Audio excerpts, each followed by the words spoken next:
السلام علیکم ورحمۃ اللہ وبرکاتہ۔ ایک بھائی نے سوال کیا ہے، سوال بہت اہمیت کا حامل ہے۔ آپ کے ذہنوں میں بھی یہ سوال آیا ہوگا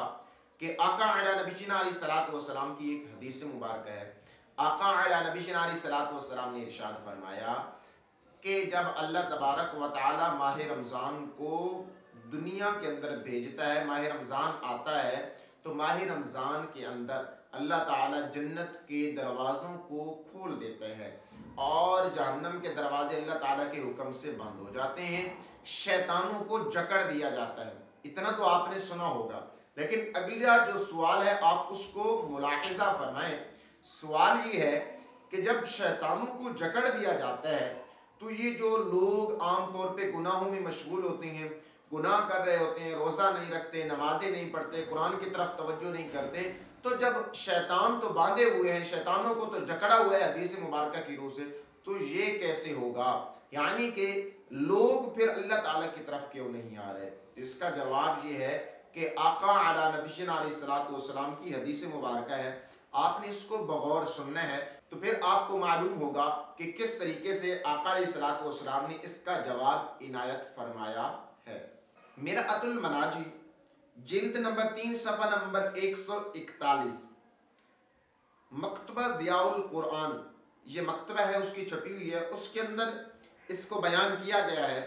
کہ پہلے عشرے میں رب تعالی مومنوں پر خاص رحمت نازل فرماتا ہے، جس سے انہیں روزہ اور تراویح کی ہمت ہوتی ہے۔ اور اسی طریقے سے آقا علی نبینا علیہ الصلوۃ والسلام کی حدیث مبارکہ ہے، حضرت جابر بن عبداللہ رضی اللہ تعالی آپ اس حدیث مبارکہ کو روایت فرماتے ہیں۔ آقا علیہ الصلوۃ والسلام نے ارشاد فرمایا، جب رمضان کی پہلی رات آتی ہے، اللہ تبارک و تعالی اپنی نظر رحمت بندوں کی طرف فرماتے ہیں، اور اللہ تبارک و تعالی جس پر نظر رحمت فرما دیں، اللہ تعالی اس کو کبھی بھی عذاب میں مبتلا نہیں فرمائیں گے۔ اور پھر اسی کے ساتھ ساتھ یہ بھی بیان کیا گیا ہے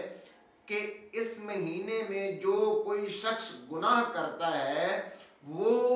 اپنے برے نفس کی وجہ سے کرتا ہے، شیطان کی وجہ سے نہیں کرتا، یعنی شیطان کے بہکانے کی وجہ سے نہیں کرتا۔ تو معلوم ہو گیا کہ یہ جو بندے گناہ میں مشغول ہوتے ہیں، ماہ رمضان کے اندر بھی روزہ نہیں رکھ رہے، نماز نہیں پڑھ رہے، ذکر و اذکار نہیں کر رہے، تو یہ جو گناہوں میں مشغول ہوتے ہیں، یہ بندے اپنی پلیتیوں کی وجہ سے، اپنے گناہوں کی نجاست کی وجہ سے اور ان تمام نحوستوں کی وجہ سے وہ اللہ تعالیٰ کی طرف متوجہ نہیں ہوتے، باقی شیطانوں کو جکڑا ہوا ہوتا ہے، شیطان تو متوجہ ہو نہیں رہے، تو لہٰذا اس کے اندر جو پلید نفس ہے، جس کو نفس امارہ کہا جاتا ہے، تو اس کی وجہ سے وہ بندے گناہوں میں مشغول ہوتے ہیں، نہ کہ شیطانوں کی وجہ سے۔ تو اللہ تعالیٰ کے حبیب صلی اللہ تعالی علیہ وسلم کا جو فرمان عالی شان ہے وہ برحق اور سچ ہے، شیطانوں کو جکڑ دیا جاتا ہے۔ جو گناہ کیے جاتے ہیں